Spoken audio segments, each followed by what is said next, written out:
घर में मेहमानों का आना शुरू हो चुका था। बाहर बन रहे पकवानों की खुशबू पूरे घर में फैल चुकी थी।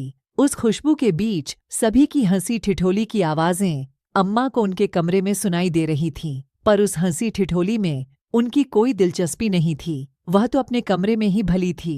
उन्हें तो दिलचस्पी थी उन पकवानों में जिसे खाने को उनका जी ललचाने लगा था। आज बेटे बहू भावेश और सुदीप्ता की शादी की 8वीं शादी की सालगिरह थी। आखिर उनका बेटा कलेक्टर जो है तो पार्टी भी छोटी मोटी नहीं होगी। तो कई मेहमानों को बुलाया गया था, या यूं भी कह सकते हैं कि उनके दोस्तों और बहू के मायके वालों को बुलाया गया था। अम्मा जी या उनके परिवार में किसी को कोई खास दिलचस्पी नहीं थी। वैसे भी बहू की हिदायत के अनुसार अम्मा जी को तो अपने कमरे में ही रहना था। पता नहीं बहू ने ये हिदायत भी क्यों दी। वैसे भी अम्मा अपने कमरे से बाहर आती कहाँ है, क्योंकि अगर वो जरा सा ही बाहर आ जाती है तो बहू को अच्छा नहीं लगता। उसे लगता है कि उनके बाहर आने मात्र से ही पूरा घर फैल जाता है। शायद उसके इस चमकीले सुंदर ईंट गारे के घर में अम्मा ही अकेली पुरानी वस्तु थी जो उस घर में उस जिद्दी दाग धब्बे की तरह थी जिसे हटाना तो हर कोई चाहता है, लेकिन फिर भी वो अपनी छाप उस जगह छोड़ ही देता है। और अम्मा जी को घर से निकाले तो उनकी इज्जत पर धब्बा पड़ जाए। लोग कहने ना लगे कि इतना बड़ा कलेक्टर अपनी माँ की देखभाल नहीं कर पाया, इसलिए मजबूरी में ही सही अम्मा जी को घर में रख रखा था, लेकिन बस उनके कमरे तक सीमित कर रखा था। तभी अचानक दरवाज़ा खुला और बहू सुदीप्ता अम्मा के कमरे में आई। उसके हाथ में कोई पैकेट था। अम्मा जी के बिस्तर पर उसे रखते हुए बोली, अम्मा जी, इसमें साड़ी है, पहन लेना। कहीं कोई भूले चुके मेहमान कमरे में आ गया तो आपकी साड़ी को देखकर हमारी इज्जत तार तार हो जाएगी। और ढंग से हाथ मुंह धोकर कंघी कर लेना। अगर कोई कमरे में आता है तो नमस्ते, हाँ और हूँ में ही जवाब देना।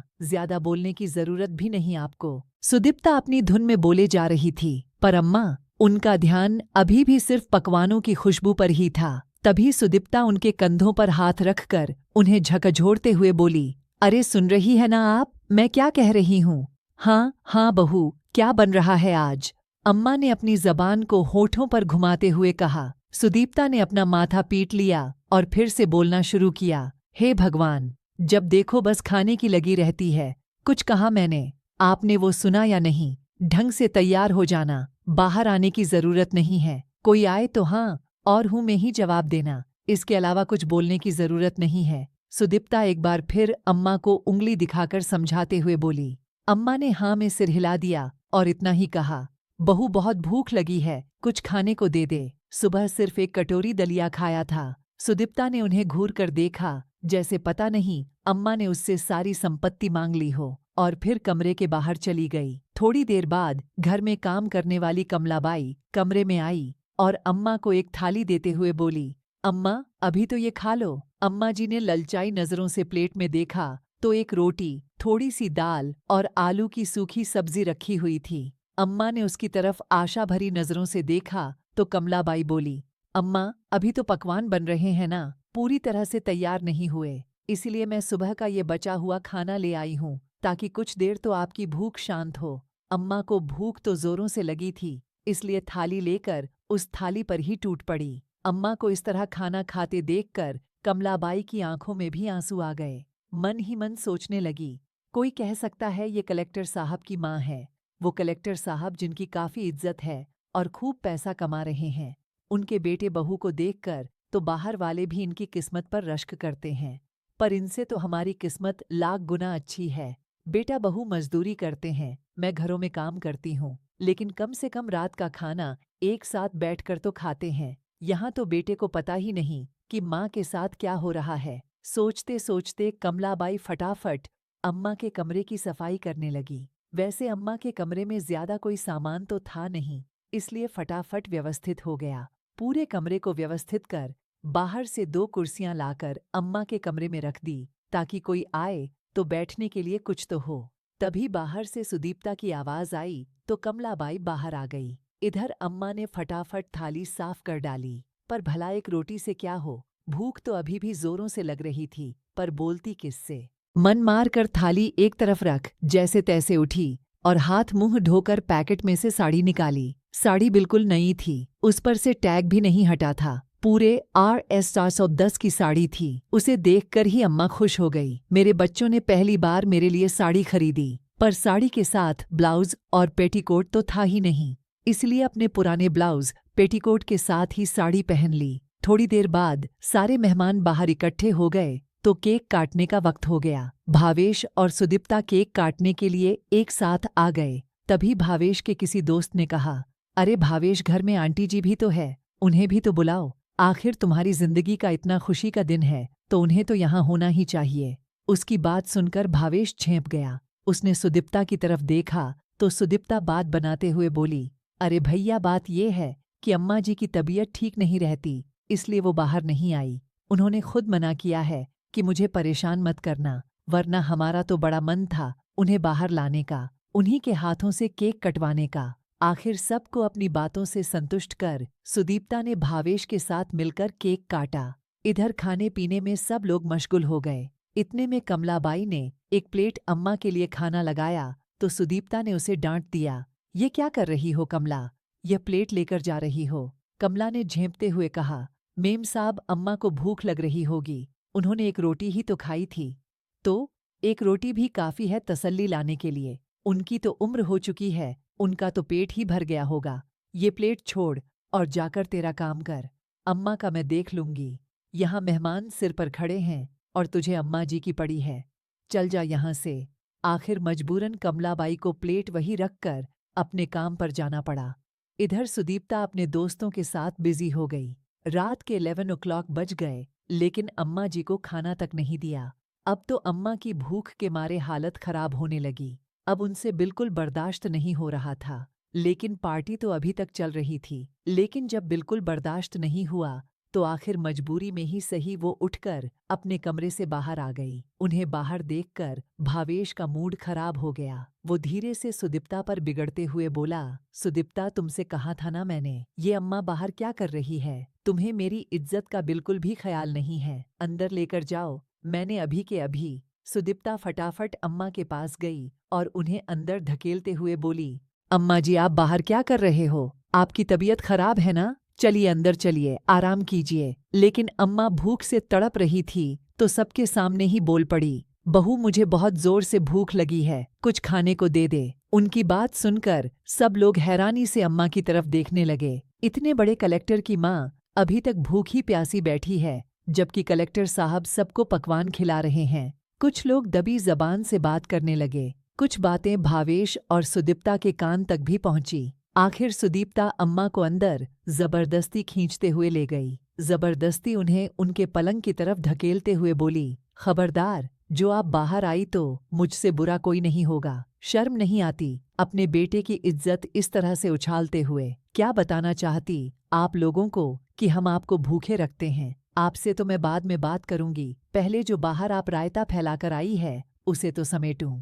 कहकर सुदीप्ता बाहर आ गई और बाहर आकर सबके सामने ही कमलाबाई को बोली, कमलाबाई, जल्दी से अम्मा को एक प्लेट खाना लगाकर दे दो। अम्मा भी ना जब से बूढ़ी हुई है तब से भूल जाती है, अभी शाम को ही उन्होंने खाना खाया था। सुदीप्ता ने बात को घुमाने की कोशिश की। कमलाबाई फटाफट एक प्लेट में खाना लगाकर अम्मा को देने गई तो देखा कि अम्मा रो रही थी। कमलाबाई को देखते ही अम्मा बोली, देख कमला, बहू ने कितनी जोर से धक्का मारा है मुझे, मेरे हाथ पर चोट लग गई। रोते रोते अम्मा ने अपनी चोट कमला को दिखाई, जिसमें से खून रिस रहा था। कमला अम्मा के पास बैठते हुए बोली, काहे बर्दाश्त करती हो अम्मा जी, भला आपके पास क्या कमी है, फिर आप बेटे बहू की मोहताज क्यों? जानती हूँ कमला, गांव में मेरे पास जमीन जायदाद सब कुछ है, चाहूँ तो आज अपने लिए नौकर रख सकती हूँ, लेकिन परिवार तो चाहिए ना, मैं अकेली क्या कर लूंगी? वहाँ की खेती बाड़ी से जो भी पैसा आता है वो सब भी तो बेटे बहू रख लेते हैं। ये दोनों अच्छे से जानते हैं कि इनके अलावा मेरा कोई भी नहीं है, तो आखिर मैं कहाँ जाऊंगी? इसलिए ये लोग मेरे साथ। कहते कहते अम्मा की रुलाई छूट गई। अम्मा, पति के बगैर बेटे को पढ़ाकर कलेक्टर बना सकती हो, अपने दमखम पर पूरी जमीन जायदाद तो संभाल सकती हो, और आप कह रही हो कि आप क्या कर सकती हो? आपके इतने बुरे दिन तो नहीं आए कि आप रोटी के लिए मोहताज हो जाओ। अम्मा, भले ही एक रोटी खाओ, लेकिन स्वाभिमान की तो खाओ। इतने में बाहर से सुदीप्ता ने कमलाबाई को आवाज लगाई तो कमलाबाई फटाफट कमरे के बाहर चली गई। कमलाबाई की बात का अम्मा पर बहुत गहरा असर हुआ। काफी देर तक आंखों में आंसू लिए वो उस खाने की प्लेट को देखती रही, लेकिन जोरों की भूख लगी होने के बावजूद भी उन्होंने उस प्लेट को छुआ तक नहीं। थोड़ी देर बाद कमलाबाई प्लेट लेने कमरे में आई तो देखा कि खाना ऐसे की ऐसे ही रखा हुआ था। अम्मा बस छत की तरफ निहार रही था। कमलाबाई ने पूछा, क्या हुआ अम्मा, आपने खाना नहीं खाया? नहीं चाहिए मुझे ये तिरस्कार की रोटी, ले जा इसे वापस। कमलाबाई ने अम्मा को मनाने की कोशिश की, लेकिन अम्मा ने खाना खाया तक नहीं। तब तक बाहर पार्टी भी खत्म हो चुकी थी। सुदीप्ता और भावेश भी कमरे में आ गए और आते ही अम्मा पर चिल्लाना शुरू कर दिया। क्या जरूरत थी आपको बाहर आने की? थोड़ा सा भी मेरी इज्जत का ख्याल नहीं था आपको? आपको सब कुछ मुफ्त में मिल रहा है तो कद्र नहीं है। एक खाने के पीछे इतना बवाल कर दिया। लोग दबी जुबान कैसी बातें बना रहे थे। अगर ऐसा ही चला तो आपको वापस गांव भेज देंगे, फिर रहना अकेले। इतने में सुदीप्ता की नजर खाने पर पड़ी। लो, जिस खाने के पीछे इतना हंगामा किया वो प्लेट तो ऐसे ही भरी पड़ी है। खाना है तो खाइए, नहीं तो भगवान का नाम जपिए। मुझसे नहीं उठाए जाते आपके नखरे। उसने भावेश की तरफ देखते हुए कहा, बस भावेश, बहुत हो चुका। मैं नहीं उठा सकती इनके नखरे। इनको वापस गांव भेज दो। ठीक है, मैं कल ही इन्हें गांव भेज देता हूँ। वहां अकेली रहेगी तो अक्ल ठिकाने आ जाएगी। भावेश ने उसकी हाँ में हाँ मिलाते हुए कहा और दोनों कमरे के बाहर आ गए। भावेश ने दूसरे दिन ही अम्मा को गांव भेज दिया। गांव आने के बाद अम्मा ने सबसे पहले अपने वकील को बुलाकर अपनी सारी जमीन जायदाद से भावेश को बेदखल किया। वसीयत के अनुसार उनके मरने के बाद सारी प्रॉपर्टी ट्रस्ट को चली जाएगी। वो ट्रस्ट जो बुजुर्गों और अनाथ बच्चों के लिए काम करती थी। साथ ही अपने बड़े से घर का आधा हिस्सा उन्होंने बच्चों की शिक्षा के लिए दे दिया और आधे हिस्से में खुद रहने लगी। खेतीबाड़ी के लिए नौकर आते ही थे, उनमें से एक को घर में काम करने के लिए रख लिया। अब अम्मा स्वाभिमान और सुकून की रोटी खाती थी। साथ ही इस बार खेतीबाड़ी से होने वाली इनकम को भावेश के पास न भेजकर उन्होंने अपने पास ही रख लिया। जब पैसा भावेश के अकाउंट में नहीं आया तो भावेश और सुदीप्ता दोनों ही गांव आ गए। आते ही देखा कि घर के आधे हिस्से में बच्चे पढ़ाई कर रहे थे, इसलिए वो घर के दूसरे हिस्से की तरफ गए जहां अम्मा रहती थी और आते ही अम्मा से बोले, अम्मा, ये घर में बच्चे पढ़ाई कैसे कर रहे हैं और इस बार क्या खेतों में कोई कमाई नहीं हुई जो पैसा अकाउंट में नहीं डाला? उनकी बात सुनकर अम्मा ने कहा, घर का आधा हिस्सा मैंने बच्चों की शिक्षा के लिए दे दिया है, और रही बात कमाई की तो हुई थी कमाई पूरे 7 लाख रुपए की, वो मैंने अपने अकाउंट में रख लिए हैं। आप पैसों का क्या करेगी अम्मा जी? और किससे पूछकर अपने घर का आधा हिस्सा बच्चों की शिक्षा के लिए दे दिया। अब की बार सुदीप्ता ने कहा, इसमें पूछना क्या है, संपत्ति मेरी थी तो मैंने अपने अनुसार इस्तेमाल कर ली। वैसे तुम लोग होते कौन हो मुझसे यह सब कहने वाले? कैसी बात कर रही हो अम्मा, हम आपके बेटे बहू हैं, आपका भला बुरा अच्छे से जानते हैं। भावेश ने बिगड़ते हुए कहा, कौन से बेटे बहू? वो जो रोटी तक के लिए अपनी माँ को तरसा देते हैं। देख बेटा, ऐसे बेटे बहू मुझे नहीं चाहिए।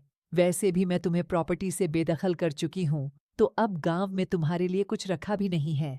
अब तुम्हारा शहर भला, तुम्हारा घर भला, यहाँ आने की जरूरत नहीं है। अम्मा जी, आप ऐसे कैसे कर सकती हो? अम्मा की बात सुनकर सुदीप्ता चिल्लाते हुए बोली, मैंने तो प्रॉपर्टी से बेदखल किया है, कम से कम धक्का देकर के किसी को चोटिल नहीं किया जैसे तुमने मेरे साथ किया था बहू। वैसे भी अब ना इस प्रॉपर्टी में तुम्हारा कोई हिस्सा है और ना ही मेरी जिंदगी में। रही बात मेरे मरने के बाद की, तो मेरी चिता को अग्नि देने मत आना। गांव में कोई भी इंसान मेरी चिता को अग्नि दे देगा। कम से कम यहाँ के लोगों में इंसानियत जिंदा है। अम्मा जी के गुस्से भरे चेहरे को देखकर दोनों की हिम्मत नहीं हुई कुछ कहने की, इसलिए दोनों ही अपना सा मुंह लेकर शहर के लिए रवाना हो गए। धन्यवाद दोस्तों। कहानी कैसी लगी कमेंट बॉक्स में ज़रूर बताइएगा, और अगर चैनल पर नए हैं तो चैनल को सब्सक्राइब कीजिएगा तथा बेल आइकॉन भी प्रेस कर दीजिएगा, जिससे कि हमारी आने वाली हर कहानी की सूचना आपको सबसे पहले मिलती रहे। तो मिलते हैं दोस्तों एक और कहानी के साथ अगली वीडियो में। तब तक आप सभी स्वस्थ रहिए, मस्त रहिए।